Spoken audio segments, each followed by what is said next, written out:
I talk about this all the time on my show. You know, you got to believe in yourself further, and sometimes you got to believe in what your parents and your family don't even believe in. Right.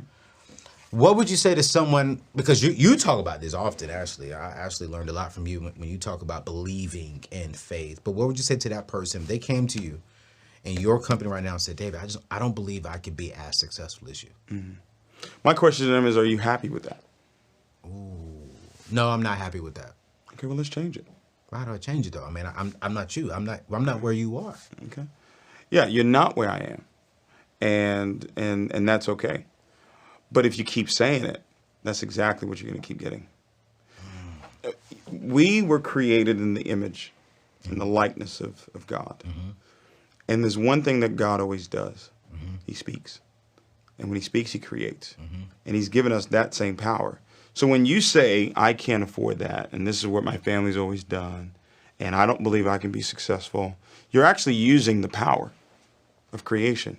You're just creating what you don't want.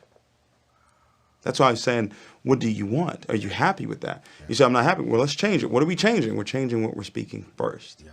So I have a mantra that I've taught, and I learned it from Bob Proctor.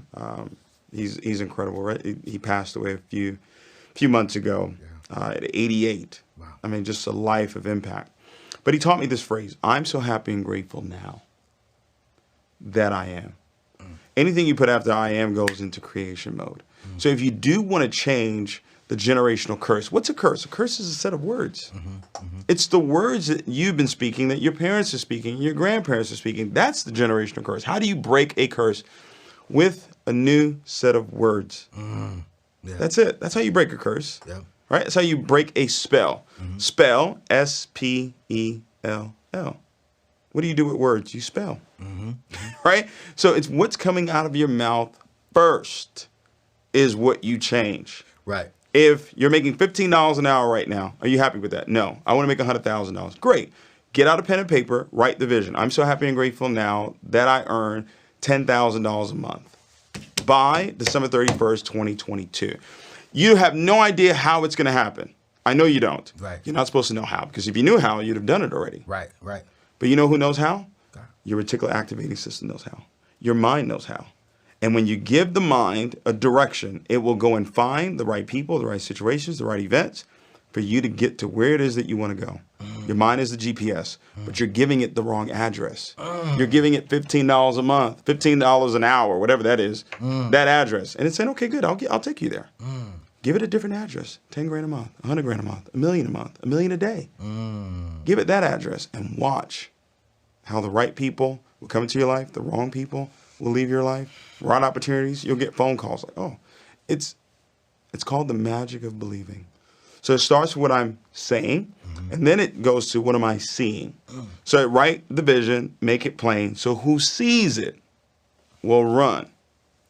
So you can only run in the direction you see. So if all I'm seeing is lack, I'm running towards that direction. So I've got to start seeing abundance. I got to start seeing wealth. Yeah. I know it's hard in the very beginning, but it's a habit. You've had the habit of looking at things the wrong way. I'm saying let's look at it now the right way and create that habit. And what happens is when you speak it and you see it long enough, you're going to start developing the emotions. And the two emotions you've got to develop is one of love and gratitude.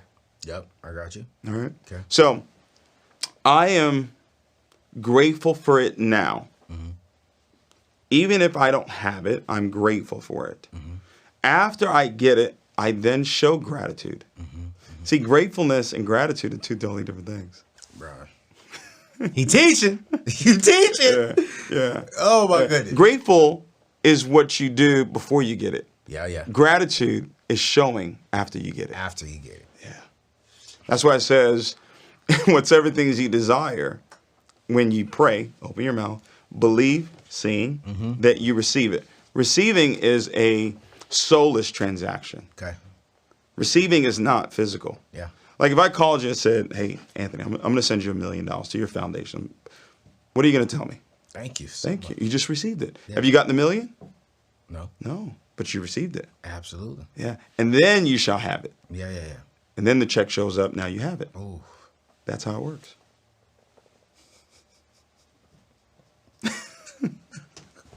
Whatever you want, any design, it doesn't matter. It doesn't matter. So if it's $100,000 you want, great. If it's $100,000 a day you want, great. If it's $100,000 a week, and I'm not like, this is not like hocus. I've done this. Yeah. Done it several times. Yes, $1 million days. $1 million days. Yes, several times. I know about the $1 million months. I didn't know you had $1 million days. Days, several. Yeah, and it didn't happen until I started to write it down, and I put signs. He said he will confirm his word with signs. And then the wonders. Yeah. Yeah.